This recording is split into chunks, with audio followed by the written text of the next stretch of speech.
Hey guys, this is Connor with Doc Waterloo. I just wanted to shoot a quick video about emulating the training programs or the training of pro athletes, or even using the programs that are put out by pro athletes and the trainers of pro athletes. Um, there are some there are some good reasons not to use those programs. A lot of the time, and you primarily see this with like muscle magazines and pro bodybuilders. That's by far the most common, but you'll see it with power lifters putting out programs that they currently use, and programs that they advocate that other people use, that kind of thing. The issue that you can run into with that is if you're using the program that they use now, which even that is kind of highly questionable, because if they put in a magazine or something, that doesn't necessarily mean that they're doing it. But if you're using the program that a professional is using for their training, that's their training. That's where they are now, and they're a professional. And if you're not a professional and you aren't in fact that person, it applies much, much, much less to you. There's a good chance that if they're a professional, they have customized their training, they've had the feedback from their body, they know what works for their body, and they've changed their training to accommodate their strengths and their weaknesses. They're not building it for you, for your weaknesses, or for your strengths, or for even where you are at in terms of your athletic development.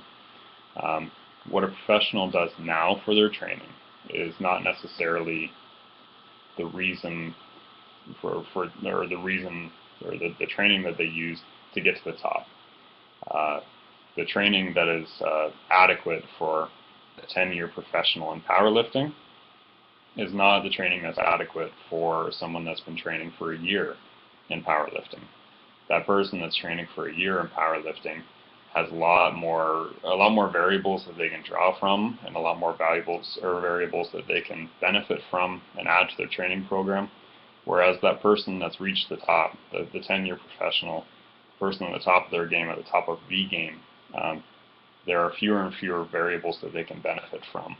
And their training has to become very specific as a result of that, and it has to be very specific to what they need. So if you're trying to emulate that and bring it into your own program, not only is it not specific for you, but you might be doing something in the hopes that it'll build you to their status that not even that they didn't even use to build themselves to that status. You know, they likely used other programs, other methods before they were big. So keep that in mind, especially if you're trying to emulate those programs and use them in your own training. That you should still be customizing that training based on your own strengths and weaknesses. And what the professionals are doing today is probably not what they were doing 10 years ago to get them to professional status. So if you're not yet a professional in that sport, and your sport of choice, you might want to consider adjusting your programming accordingly.